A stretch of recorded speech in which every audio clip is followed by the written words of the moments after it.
Hello food lovers, welcome to Rekha Vantillu. అందరికీ నమస్కారం అండి. నేను మీ రేఖని. ఈరోజు నేను చేయబోయే రెసిపీ ఎంతో టేస్టీగా ఉండి దొండకాయ మసాలా కర్రీ చేస్తున్నానండి. ఇది చాలా టేస్టీగా ఉంటుంది. ఈవెన్ రైస్ అండ్ చపాతీలకు కూడా మంచి కాంబినేషన్ అండ్ చాలా ఈజీగా ప్రిపేర్ చేసుకుంటాము. ఎప్పుడు ఫ్రైయే కాకుండా ఈ విధంగా తయారు చేసి చూడండి, మీకు చాలా బాగా నచ్చుతుంది. సో దీన్ని ఇప్పుడు ఎలా ప్రిపేర్ చేస్తారో చూసేద్దాము. బిఫోర్ స్టార్ట్ చేసే ముందు నా ఛానల్ కనుక మీరు సబ్స్క్రైబ్ చేసుకుని ఉండకపోతే ప్లీజ్ సబ్స్క్రైబ్ మై ఛానల్. పక్కనే ఉన్న బెల్ ఐకాన్ మీరు ఎన్రోల్ చేసుకుంటే నా అప్కమింగ్ వీడియోస్ అన్ని మీకు అప్డేట్ అవుతాయి. So let's start the process. కావలసిన ఇంగ్రీడియంట్స్: ముందుగా స్టవ్ మీద పాన్ పెట్టుకుని పాన్లోకి 2 టేబుల్ స్పూన్ ఆయిల్ వేసుకోవాలి. ఆయిల్ హీట్ అయిన తర్వాత ఒక 1 స్పూన్ పచ్చిశనగపప్పు వేసుకోవాలి. ఒక హాఫ్ స్పూన్ మినపప్పు యాడ్ చేసుకోవాలి. తర్వాత ఒక హాఫ్ స్పూన్ ధనియాలు కూడా యాడ్ చేసుకోవాలి. మరియు 3/4 స్పూన్ జీలకర్ర కూడా యాడ్ చేసుకోవాలి. వీటన్నిటిని యాడ్ చేసుకున్న తర్వాత వీటిని దోరగా ఫ్రై చేసుకోవాలి.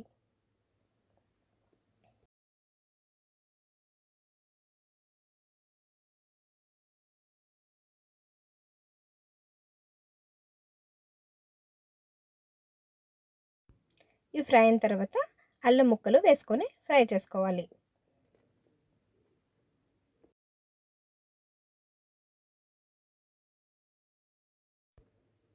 ఇవన్నీ బాగా ఫ్రై అయిన తర్వాత దీనిలోకి 4 ఎండుమిర్చి వేసుకొని ఫ్రై చేసుకోవాలి.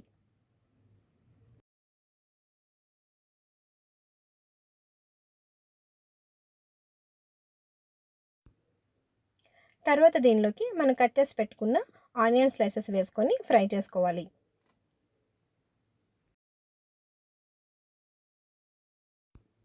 ఆనియన్స్ని ఎక్కువసేపు ఫ్రై చేసిన అవసరం లేదండి. జస్ట్ ఒక 10 మినిట్స్ ఫ్రై చేస్తే సరిపోతుంది.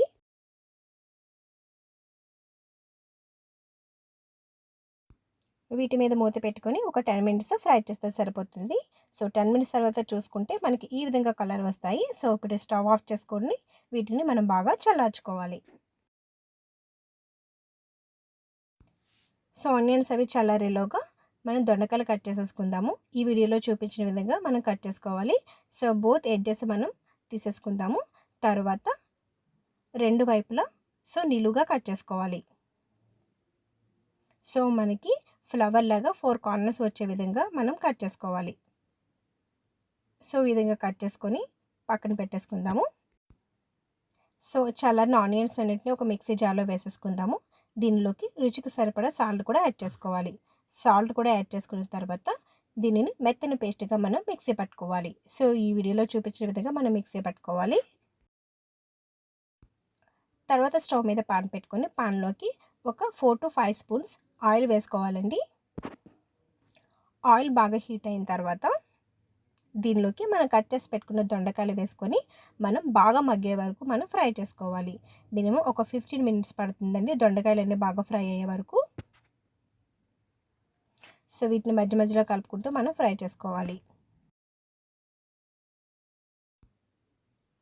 సో వీటిలోకి ఒక చిటికెడు పసుపు యాడ్ చేసుకొని మనం ఫ్రై చేసుకోవాలి.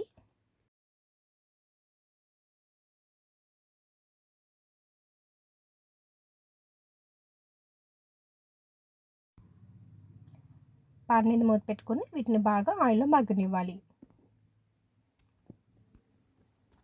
సో దొండకాయలు మనకి ఈ విధంగా మగ్గితే సరిపోతాయండి. సో ఈ వీడియోలో చూపించిన కలర్లో వచ్చే వరకు మనం బాగా ఫ్రై చేసుకోవాలి. ఇప్పుడు దీనిలోకి మనం ప్రిపేర్ చేసుకున్న మసాలా ముద్దను యాడ్ చేసుకోవాలి. మొత్తం మసాలా పేస్ట్ వేసుకున్న తర్వాత మనం గడ్డతో బాగా కలుపుకోవాలి. దొండకాయలో మసాలా బాగా కలిసే విధంగా మనం గడ్డతో కలుపుకోవాలి.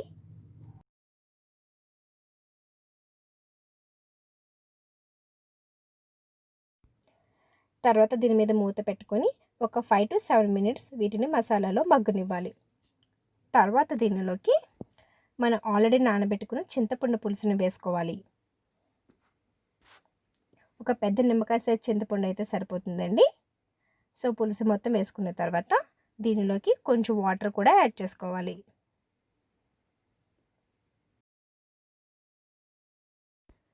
ఒక హాఫ్ గ్లాస్ వాటర్ అయితే సరిపోతాయండి. సో వాటర్ మొత్తం యాడ్ చేసుకున్న తర్వాత గరిటెతో బాగా కలిపేసుకోవాలి.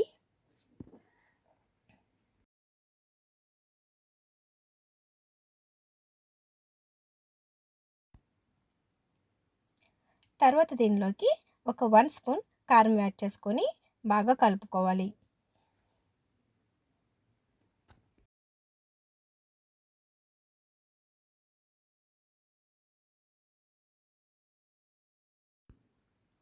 సో బాగా కలుపుకున్న తర్వాత దీని మీద మూత పెట్టుకొని ఒక 10 మినిట్స్ దీన్ని మీడియం ఫ్లేమ్లో బాగా కుక్ అవనివ్వాలి. సో దీన్ని ఒకసారి బాగా కలుపుకుందాం గరిటెతోటి.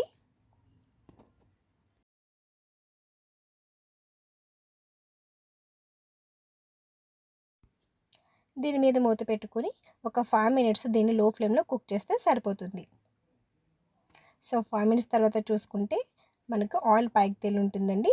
సో కర్రీ ప్రిపేర్ అయిపోయినట్టే. ఇప్పుడు కొంచెం కొత్తిమీర తురుము దీని మీద వేసుకొని మనం స్టవ్ని ఆఫ్ చేసుకోవచ్చు. సో చూసారు కదండి, దొండకాయ మసాలా కర్రీ ఎంత ఈజీగా ప్రిపేర్ చేసుకున్నాము. సో మీరు కూడా ఒకసారి ట్రై చేసి టేస్ట్ అనేది ఎలా వచ్చిందో కామెంట్ బాక్స్లో మెన్షన్ చేయండి.